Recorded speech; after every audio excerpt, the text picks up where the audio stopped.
Quit eating, folks, 30 seconds to showtime. Grab your seat, leave your drinks to the bar. Hold your breath, put your hands together. We present Stanford Bay's finest star, who has danced with the Mayor of New Guinea, who has dined with the Queen of Vermont. We trace the voyages of Sinbad, corresponded with the men who can't live us to be.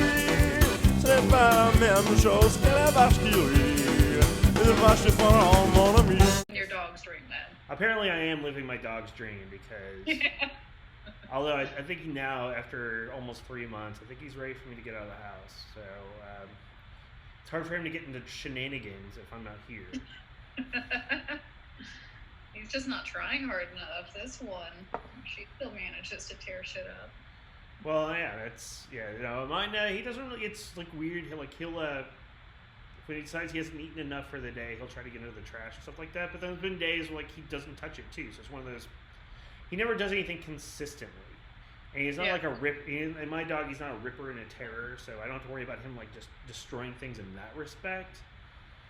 But if I leave him alone too long, then he'll go, I don't want to wait anymore to go outside, so he'll go in the house. So he's loving that. The fact is, I'm home often enough for him to go out all the time, so he likes that. Yeah. So how's it been going with you? I mean, beyond sitting with the dog, how's the quarantine life been treating you? Well, for my day job, I'm a essential worker, so Wow. I've been not really quarantined. In fact, for about a month, I was working at one of the quarantine sites here in Seattle, where they were, sending folks that have been tested for COVID and didn't have anywhere safe to recover from it. And so we had set up these quarantine sites like at old hotels and everything. So I was working at one of those places a couple days a week. So I'm only in my office 1 or 2 days a week, and that's kind of weird. But in terms of I haven't really had to never been fully quarantined. Okay, I mean that's a really weird. In today's age and stuff like that, it's really weird. What's going on with that? So I'm checking to see who else is on the channel. I mean, what's really cool about the shows on Twitch is that even if people don't catch it originally, they can watch the rebroadcasts and stuff like that. So it makes it really nice for 30 days. You have the option of watching stuff on the channel. And then me, I record all my stuff and then I put it up later on other sites, but I let it sit for a bit. So even if we don't have a ton of people right now, they could be watching later. And if anybody happens to be watching now and want to add any questions for stuff, please do so. If not, then I will just ask random questions. It'll get weird and absurd as the day progresses, or depending on how much I keep drinking. See how weird we can get with it. That's weird. I just opened a new bottle of Screwball peanut butter whiskey, so I'm not a big beer drinker, so I prefer my liquor. Yeah.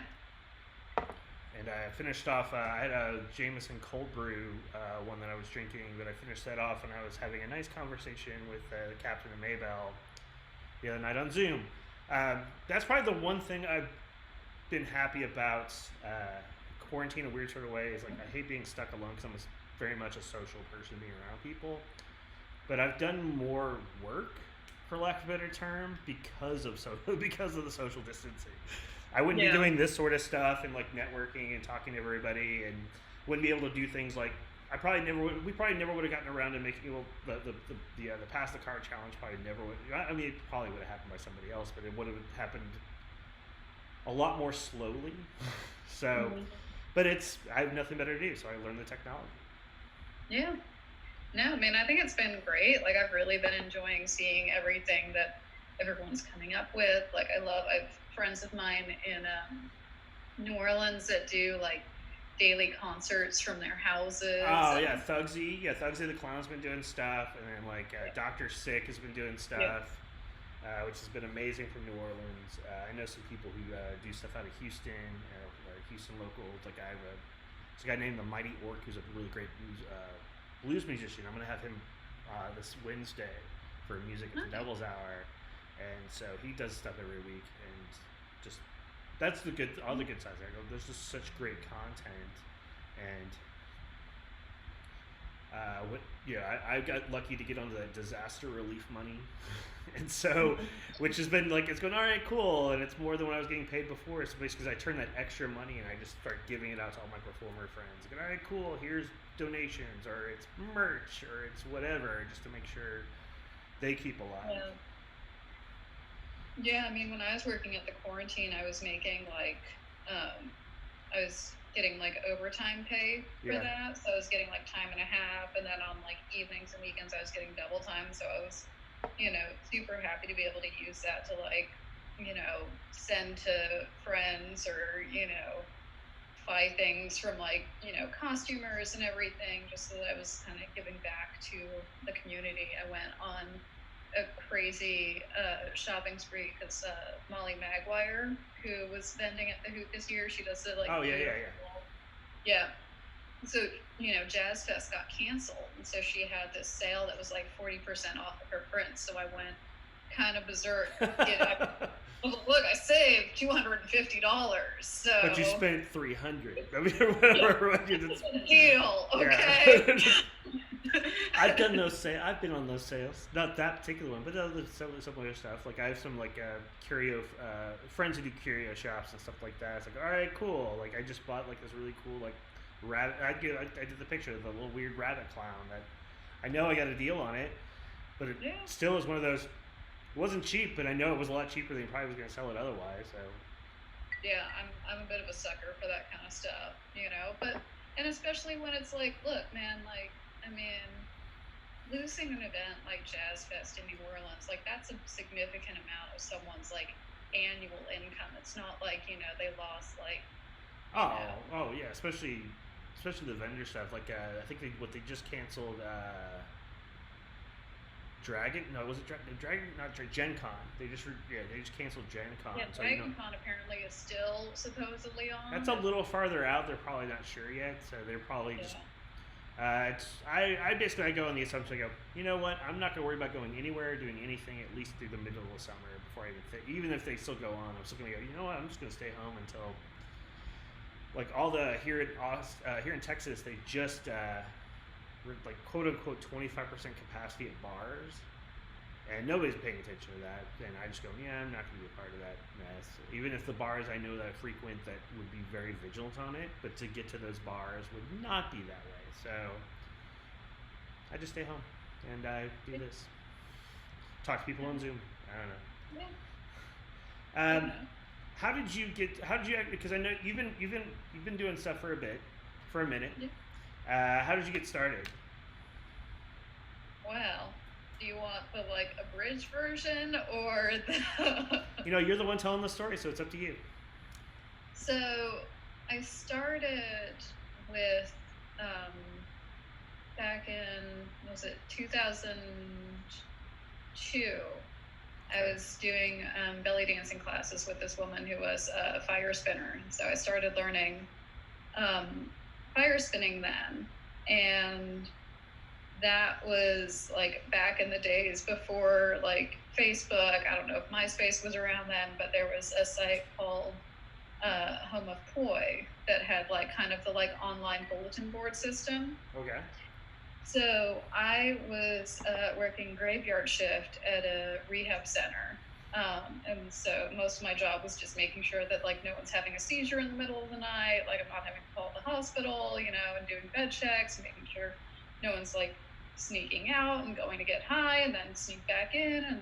And so I spent a lot of time on Home of Poi and made friends actually with a lot of like the juggler folks in Europe, and was going to do my like get your rail pass and backpack around Europe for the summer. Mm-hmm. And so I did that and like connected with a lot of the juggling community, and like especially in the UK. Went to the European Juggling Convention in Germany, and so I feel like I really, and obviously was like doing all this fire stuff, and that was what I did for the most part until then I like moved to Germany for a bit. I came back. I was back living in LA and joined this like neo burlesque troupe.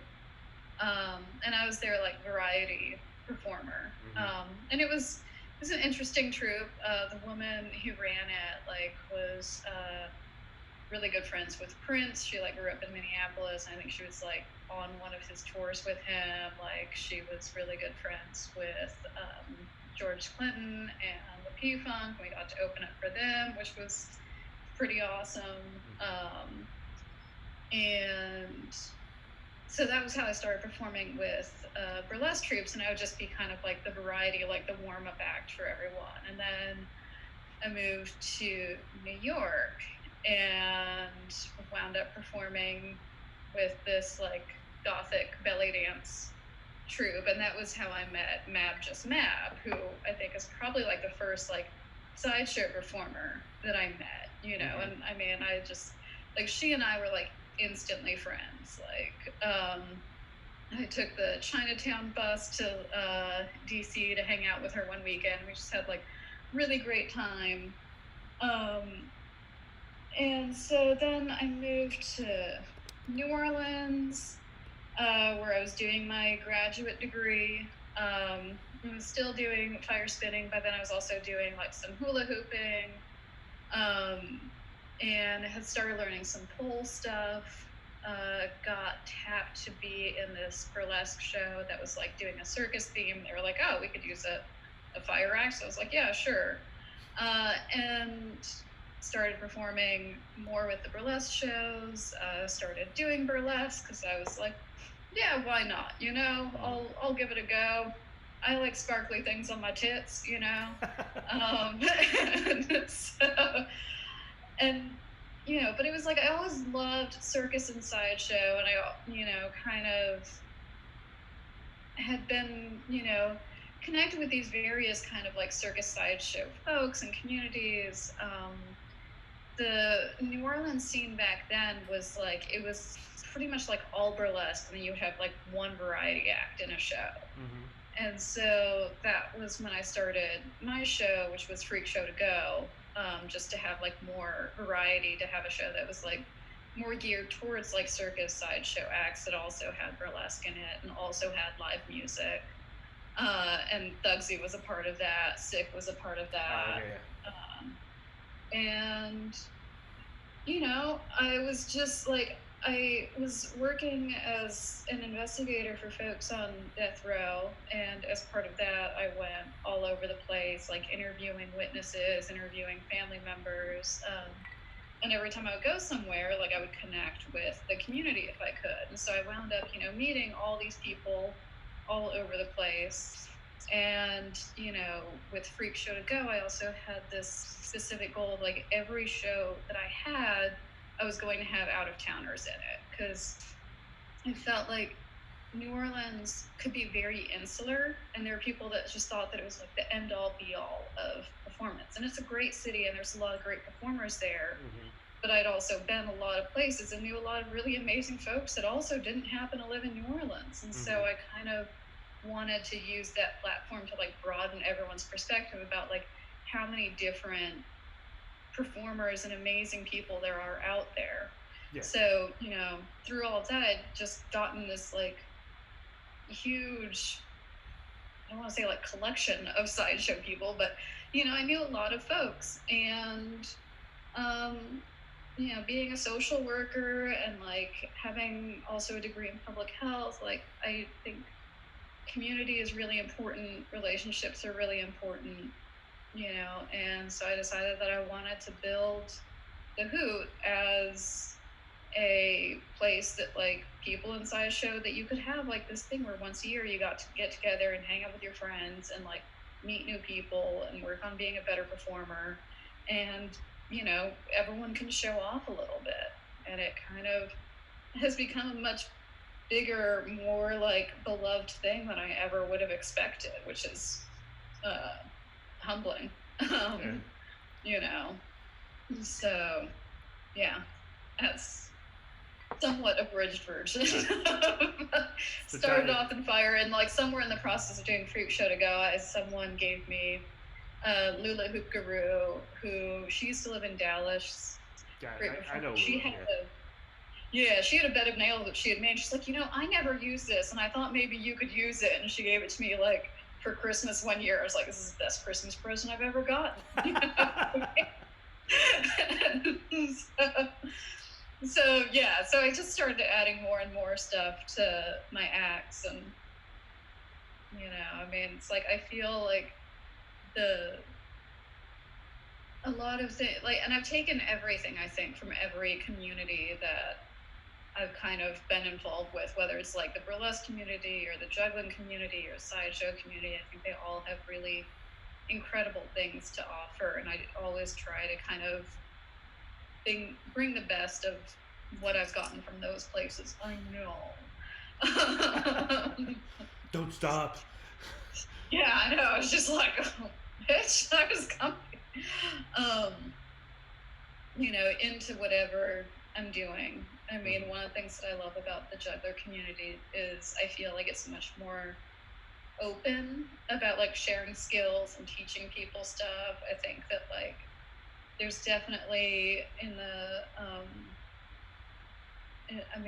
I've also kind of been around some folks in the magic community. It's like very much like, everything is like top secret, how you do anything. It's like, I know. Yeah. Which I get, because if people know how it's done, it's part of the act, it's like folks not knowing how it's done. Yeah, but even the people who are kind of in it, like, oh, cool, you're kind of in the business. Hey, old humble guy, good to see you. He's the guy who was doing the part of the show I was telling you earlier. Like, he was at the Memorial Day party. He popped over. He's the sponsor, stuff like that. Yes, thank you, old humble guy. Bottoms up. We have a few people in the chat now. Who I'm talking with right now. My name is Jeff with the G. This is the G spot. Who I'm talking with right now is the wonderful Kali von Wunderkammer. I just like saying that because I don't get a chance to like use German accents or even speak a little German, so I'm always happy with it. And we're talking about sideshow and stuff like that, and also specifically, we're also getting the ideas talking about a place that's near and dear to my heart, and I talk about it every week on my shows ad nauseum. I think people are getting tired of it. I don't care. I'm gonna still talk about it. Is the great Southern Sideshow Hootenanny, who Kali here who founded, and so we're going to be talking about the weird sideshow stuff. There's a nice little crawl at the bottom underneath Kali there that actually the website to go take a look. There's lots of stuff. It's more than just it is primarily about the quote unquote year end festival-y sort of thing, which is the Great Hoot. But there's a lot of other stuff that's really great as far as it makes it worthwhile for people to be a part of. So I like it, and it's meant a lot to me, which is why I'm happy to help out in any way I can and do stuff I can to help it grow and be better and be bigger. Yeah, man. I love seeing how many people have like grown with the Hoot. Like this year especially, I felt like we had so many people that performed that, like had been coming, and like, like you know, who had shown up and performed, and we had, Becky Ritz, who was like just like came last year and was called on stage by Monsters of Schlock to be their like audience volunteer. Oh yeah, Becky, I've known her for a few years now. Here we get Carco Vice asks if the cone ever comes off the dog. Probably somebody you know. And then Phoenix Fire just dropped in all the way from the Great White North to say hello. Hi. Yeah, so the cone coming off the dog is up to her. She right now has staph infection in her paws, and she keeps licking them. So that's why, yeah, it's your own fault. Oh, it's Karkovice is Fred. Oh, okay. Fred's my coworker. Yeah, he goes, ha ha ha, I'm Fred. Okay, sounds good. You knew this about Malka. I think you're just trying to be inclusive. I'm part of the show. Yeah, there we go. Smiley face, yes. Old little guy says Becky Ritz, it really is a force of nature, and that is true. I was the first person who put a mousetrap on her tongue ever. It's mine and my Chris Broken and Scabs of Clown's fault that she's involved. No, she's a great talent, so I just like. No, that's what. Yeah, it was really cool coming this year because I think in a lot of weird ways. I was talking to somebody else who's been to like a lot of the show, like who's been going for several times, and we were talking about this year, and we were going. There were a lot of new faces. Like it felt like a younger show in a lot of ways. As far as I mean, there were established acts and stuff like that. But there were a lot of new faces this year that hadn't been there previously. So I thought that was pretty cool. Shows that the industry is. Yeah, I mean, it's one of those things, and it's always such a balance, and we changed it around this year, like how we selected acts to get in. Was we had like a separate panel of judges that like no one on the board was a part of that. It was just like other folks that we had selected.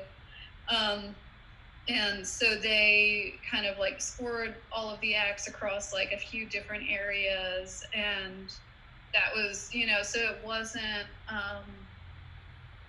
it wasn't like I wasn't having to make any choices about who was getting in, which was like, in some ways a bit like anxiety provoking, because this was the first time since I started the Hoot that I wasn't heavily involved in that process. Mm-hmm.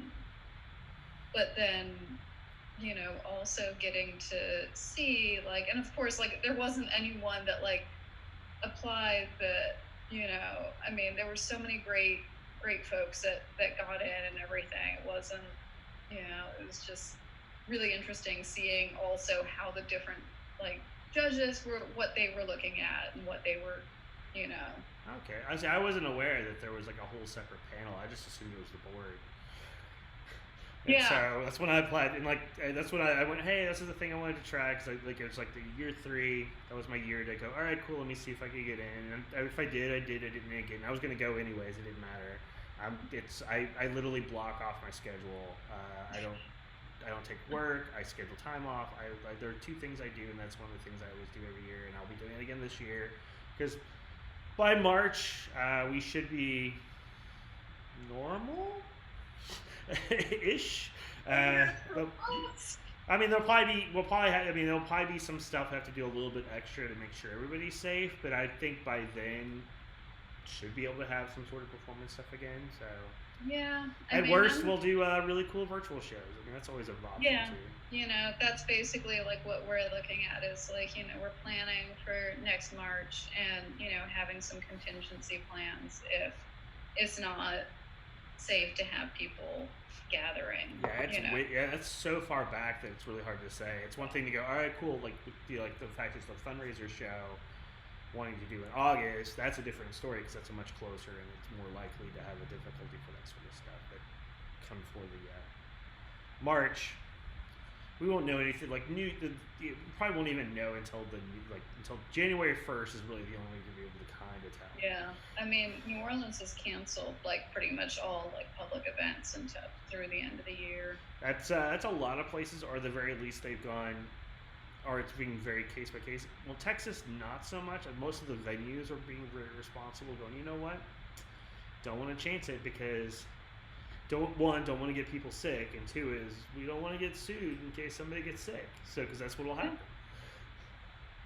Yeah, been seeing a lot of posts about like, folks talking about like what's your responsibility as a producer now, Oh, I know. Yeah, I've been very well.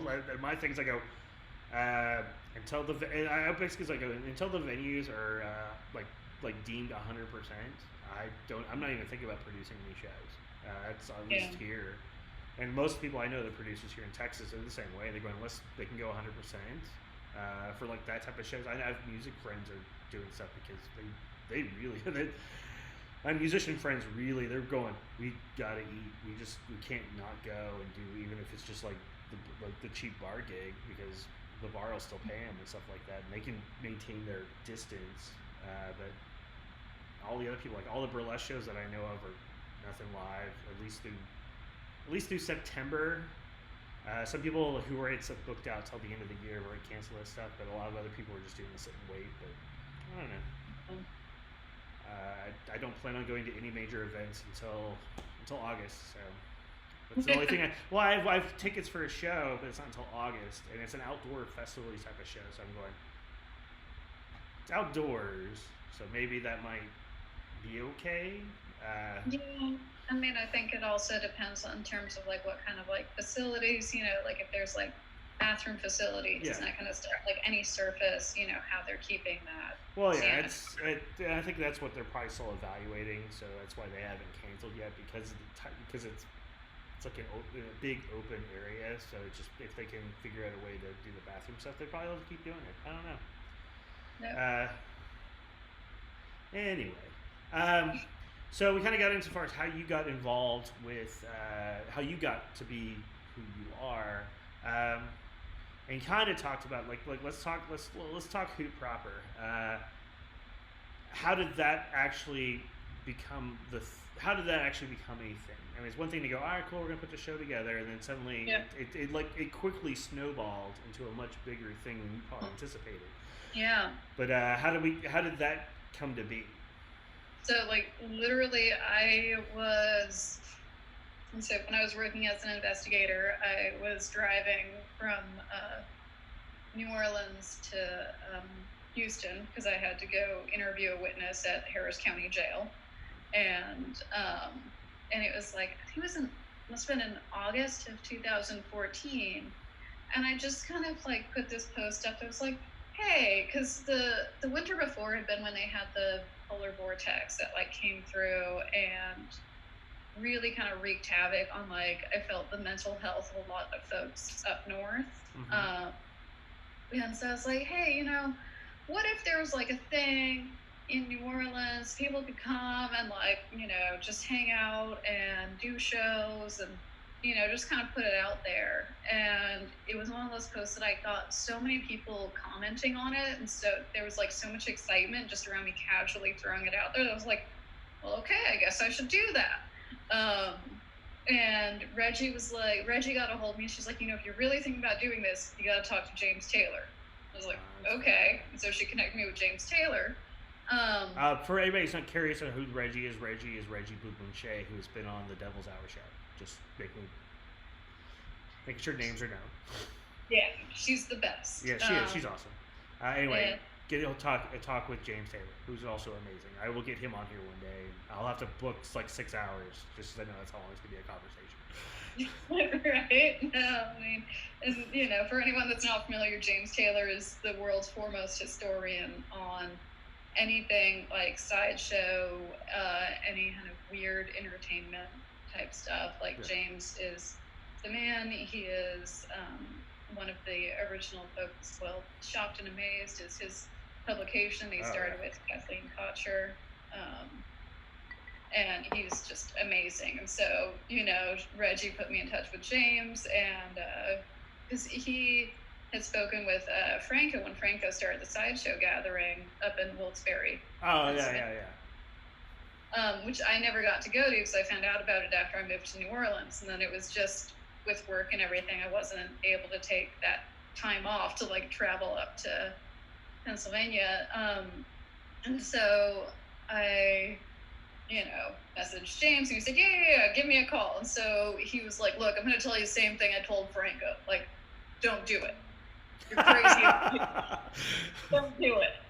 But if you're going to do it,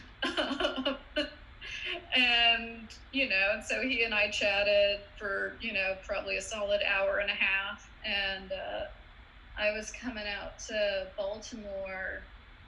I think I was going to a training that time. I don't think I was actually like interviewing witnesses. And so we wound up meeting up in Baltimore and chatting some more.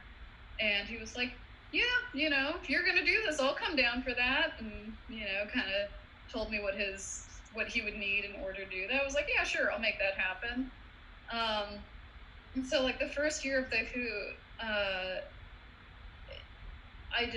I lost a lot of money that first year, it was, but, people seemed to, and there was a lot of stuff that like, was just like, cause it was me putting it together. Like I didn't have co-producers that first year. It was literally just me kind of building this thing from the ground up and, sort of doing my best to make it work in New Orleans, which is, it's its own like entity. I mean, knowing how to do stuff in any city does not mean that you necessarily know how to do it in New Orleans. So, you know, it wound up like the thing wound up happening, and people wanted to come back, and Reggie and Tommy Gunn got a hold of me and said, we'd like to be involved to, you know, make it better, which, you know, wound up working out really well, because by the time the next year came around, I wasn't living in New Orleans anymore. I moved to Seattle. So that would have been, I don't know if I could have handled producing in New Orleans, like, you know, as a like single person living on the other side of the country. So yeah, you know, and it was really Reggie's idea for us to become a 501c3, and you know, my friend Otter, who provided housing the first few years of the Hoot for a lot of people, she's a trip in and of herself. Like, yeah, Otter is like a whole other just combination of stories, but she's awesome, and she put me in touch with through the guy that was working on her taxes for her, that she was like trying to get together and file taxes for the first time in her life. He put me in touch with the lawyer who helped us become a 501c3. And that took a little while. And yeah, now we are our own, as of July 2018. We are a registered nonprofit, so not a bad deal. No, it's not a bad deal for you. That's because usually that's trying to get the 501c. That's a nightmare in itself.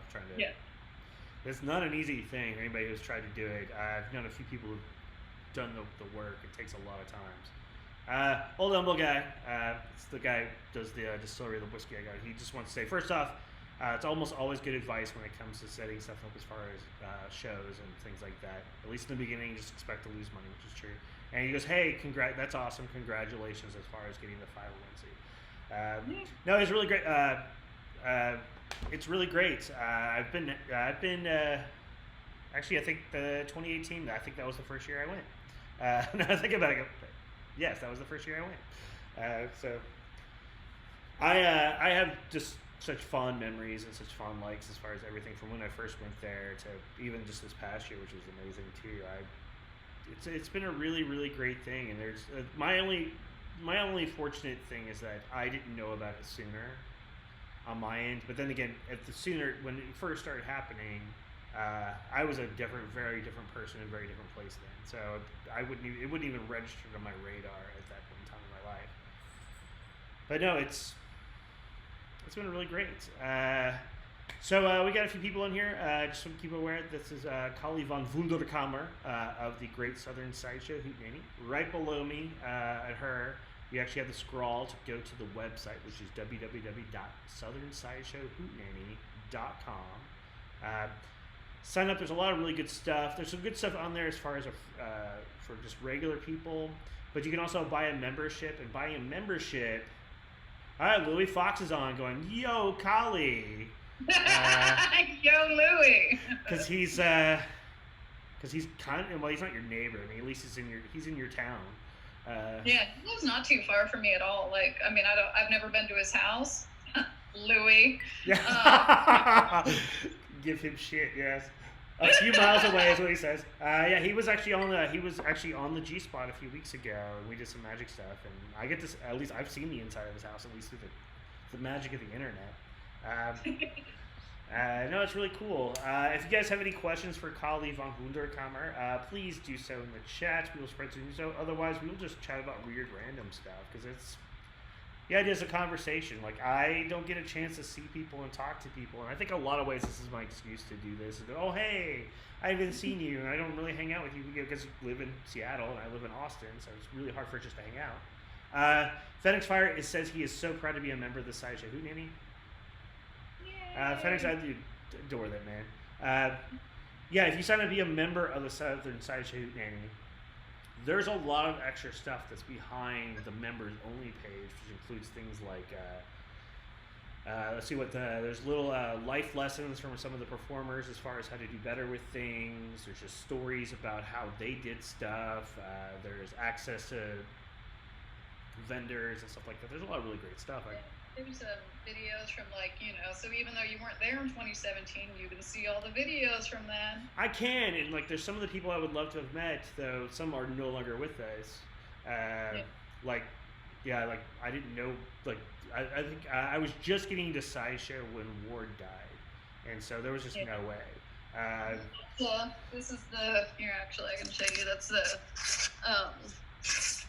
unplug that. So that's the thing, that's from the year that Ward was there. I don't know if you can see his signatures there. No, but I can see the picture. It's a great picture, yeah. Yeah, that is Steve Blickenstaff designed that. Oh, okay. Yeah, Yeah, he is most well known for doing a lot of the Cramps albums, and he also did Volume 8 of Shocked and Amazed. So, yeah, he was our special artist that year. We started in 2016. We started having the featured artist poster. So the first one was James Mundy in 2016. Okay.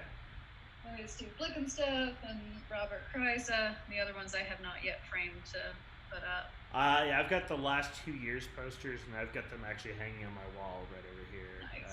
So it's really cool. And then I've got 3 posters. The other one's for Dan Block. Also, hopefully, another great performer. Anybody? We got several people. Anybody have any questions for Kali or even myself? Because I'll talk about whatever. I don't care. I don't. People who watch the shows enough or know me that there's no subject taboo for me. I'll talk about whatever and stuff like that, even if it has nothing to do with. We can talk about stuff that's not Sideshow. We can kind of talk about Kali's real life up to a point, because gotta keep that. Gotta keep a little bit of lines there, stuff like that. Otherwise, let's see. What's some other fun stuff? Who have you been? Who were you most? Who were you most excited to see this past year at the Hootenanny perform? And it's not disparaging anybody else, but you can always have. I know it's your children. You're not supposed to have favorites, but who did you really love seeing this year? So there were a few things that were exciting about this year. I was really excited about Tom Wall. He's an amazing juggler. Oh, he's amazing. I'm actually going to have him on next week's Devil's Hour, so. Nice. Yeah. And I feel like everyone that comes through there is just such amazing human beings, and I just love getting to chat with them and connect with them. So I was really excited to see Tom Wall's performance.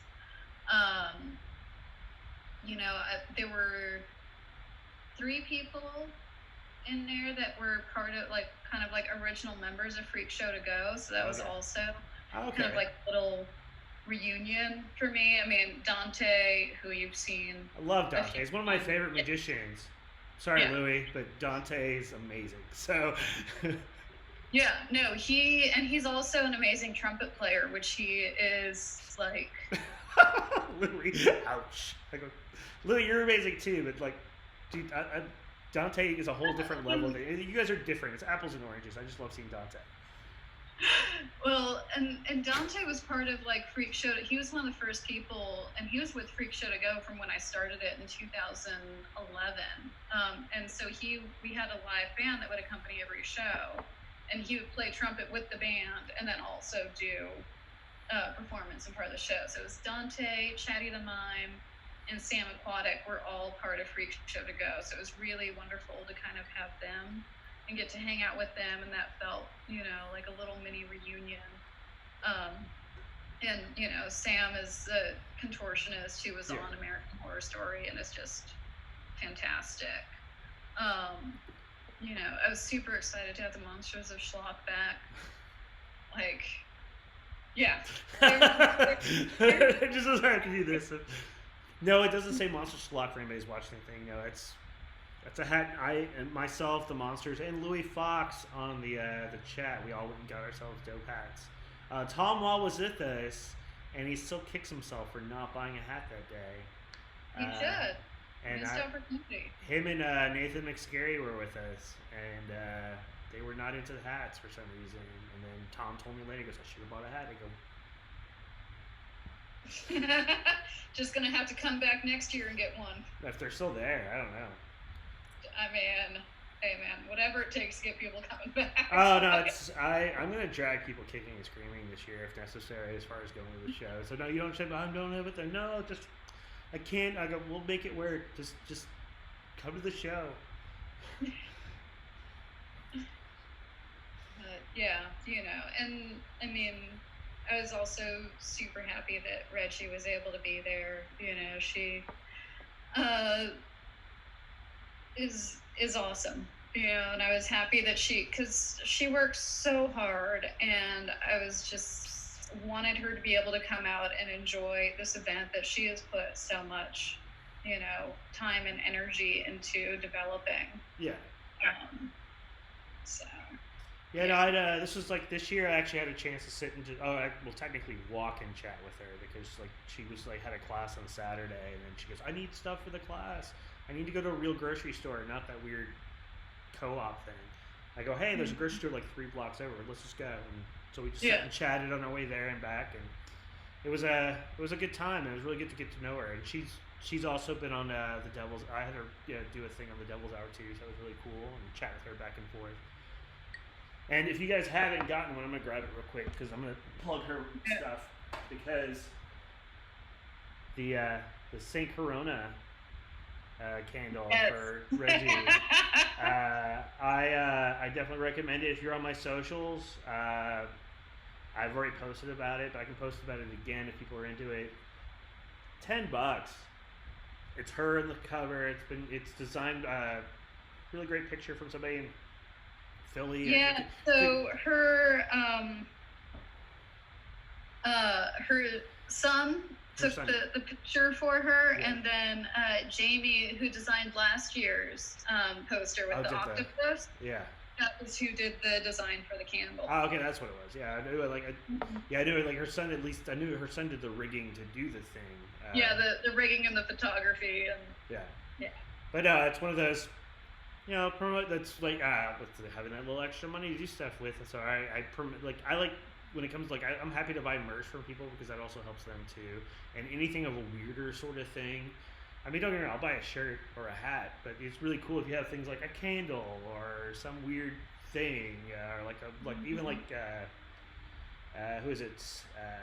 Like the Freak Show Deluxe. They have the little medicine, their little medicine bottle and stuff like that. So that's the stuff I like doing the weirder things to put on that way. I I have a little shelf here of all my weird knickknacks and oddities and cabinet curiosity stuff. So I'm all about promoting that. Yeah. All right. So let's see, what else fun stuff can we talk about?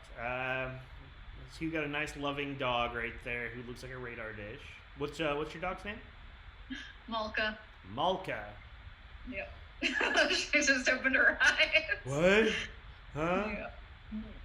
She also is occasionally called Piglet. Yeah. Piglet. Okay. Oh, that really stirred her up when you said Piglet. She gets very excited, and then she turns very pink, and then she snorts when she's excited. Oh, so, okay. That makes sense. She's a little old lady. Oh, okay. So with the over the years, because now it's been 6 Hootenannies, is that correct? Yeah. 6, yeah. I came in year 4, I guess. Who do you think was the biggest get for the Hootenanny when it comes to performers? I mean, I think that's a really kind of subjective. That's so subjective. That can be your opinion. I'm not asking for the. I mean.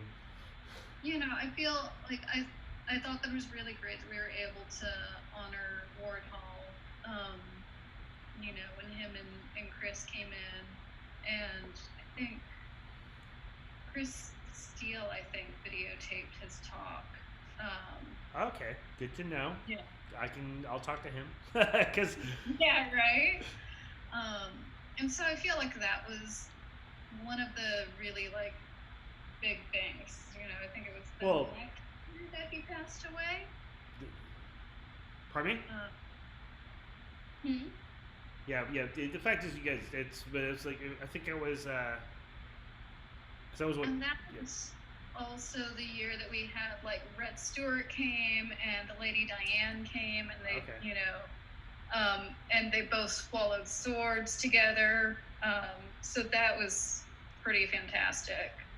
I'm trying to remember. I think that was also, that was the year that Armitage Shanks came and emceed the All-Star show.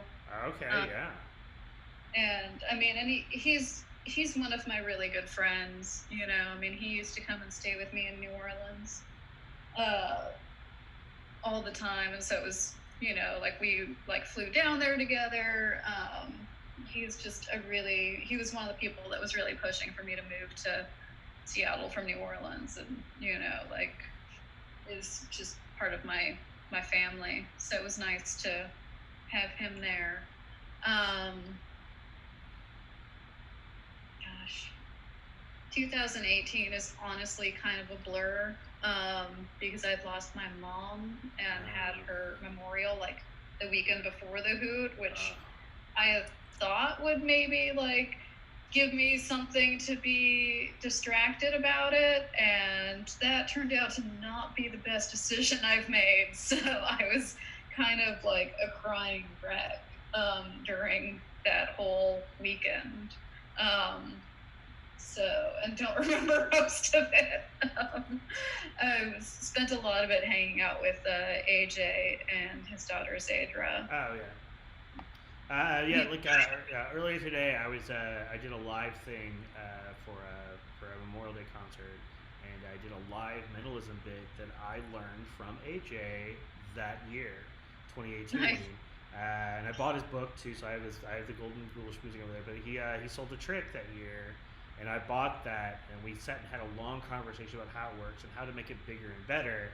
And I since have made it even a little bit bigger, and I figured out how to do it through social distancing. And it went really well. The person I did it with through the Zoom call that was broadcast, he dug it. So he's even on the call too, or like an old Umbo guy did through with the old Umbo guy. But yeah, no, AJ's a treasure. I've always dug him. 2018, literally, that was my first experience. Other than I knew Scabs and Nick the Vegan. I knew here from Houston, and I literally went, all right, cool. I'm gonna go support. They were both in the show, so I'll support my friends. Bought tickets and went, and then suddenly I didn't realize that I was running away to the circus after going to it. And that's exactly what I did. Made really good friends with like Gigi Deluxe and all these other people, and just kind of went from there. And so I'm really happy that I'm a part of the organization now. For those people who aren't aware, I am the head of the social media for the Hootenanny. So any performers on there, they want to be promoted for stuff, send it my way. Yeah. I'll keep an eye out, and like anybody who's an alumni, if I see you do a show, I'm gonna make sure to promote, because that's how it works. I just promoted a thing for the Tom Wall, so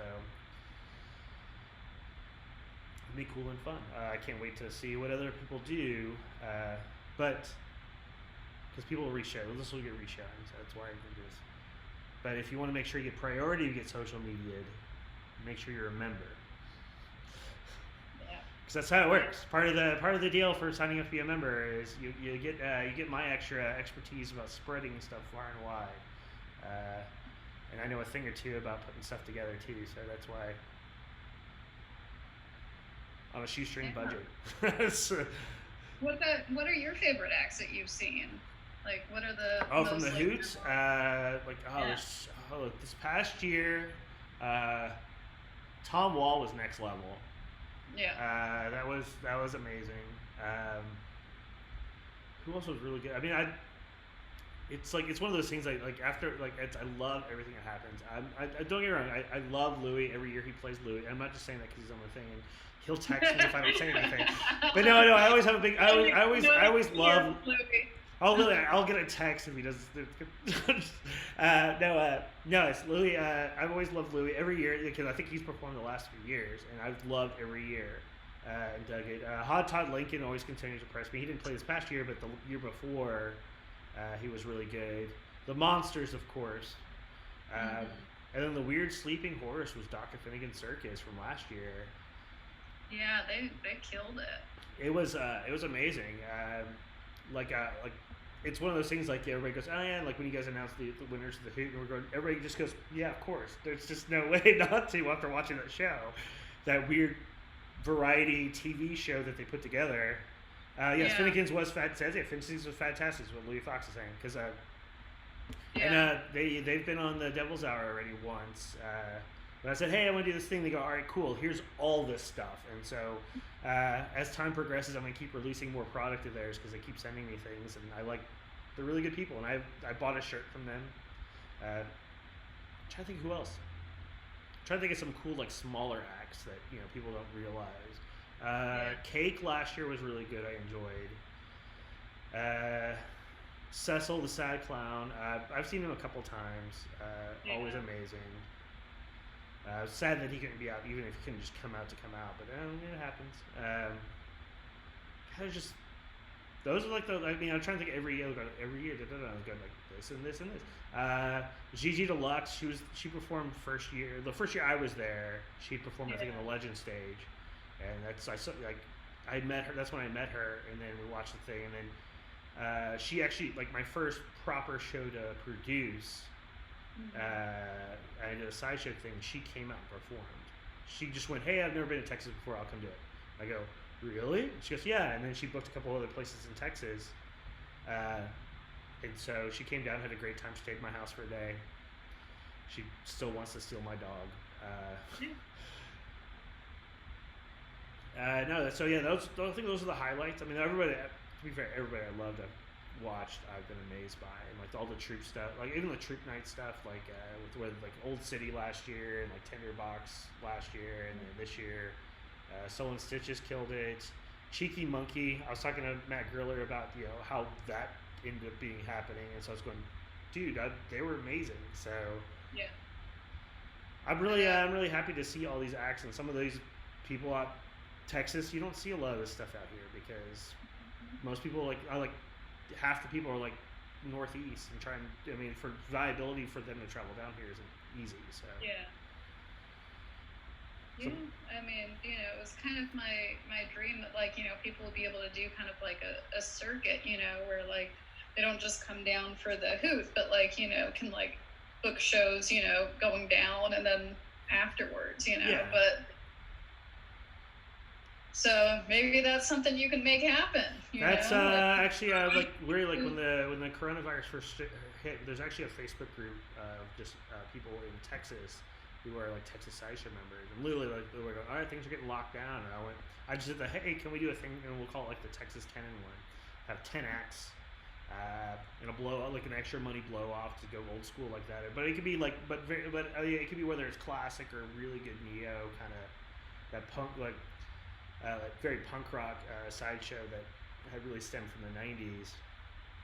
And that's what's mostly around here in Texas is mostly the punk rock sideshow.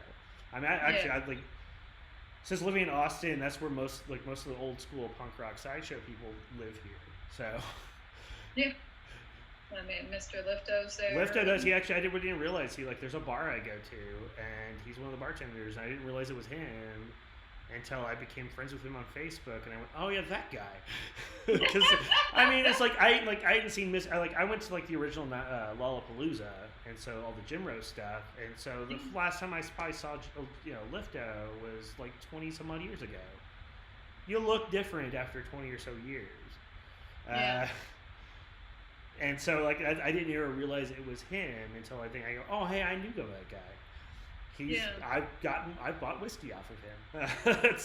So it's weird because all that stuff kind of happened after quarantine happened. So I just basically I've been bored at home, and so when I'm not working on doing the research stuff for the shows, because I do little history bits, I've been going through and watching the old weird sideshow and circus stuff through like Amazon Prime or YouTube and stuff like that. So I've been watching all that sort of stuff, and then I go, oh yeah, that's so and so, and I've done the let me see if I can get friended on with that person, and if it does, it doesn't hurt me. And so like weirdly, like Merrigan the Mystic, I became friends on Facebook, and who else?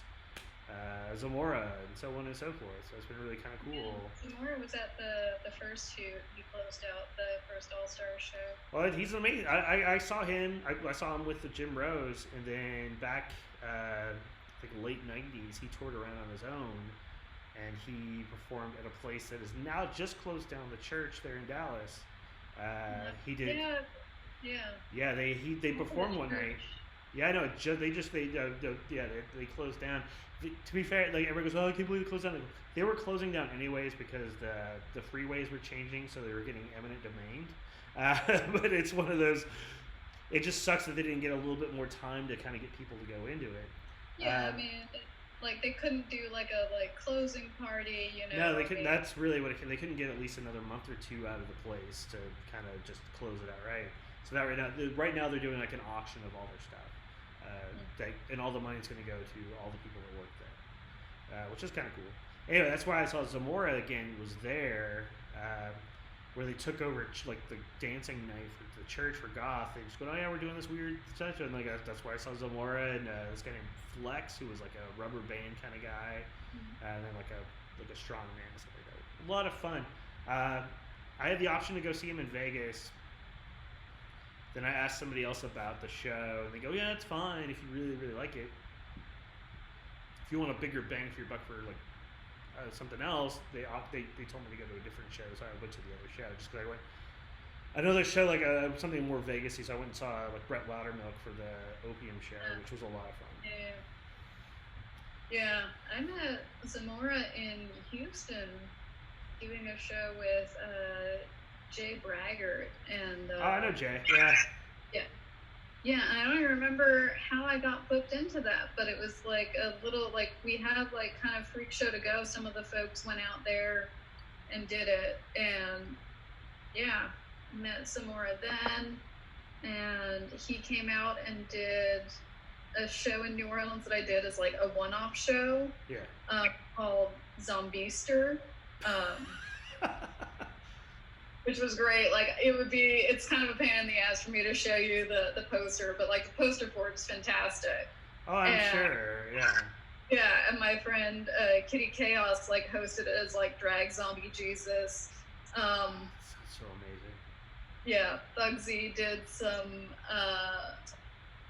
act where he was a preacher who turned into a zombie. To I Can't Get You Out of My Head, and he was like eating brains. He like had like a wig that he put put Jello in it and something else, and so he had someone wearing it so that he could like eat their brains. Oh, that's so good. Oh, that's amazing. It was so ridiculous. That is ridiculous.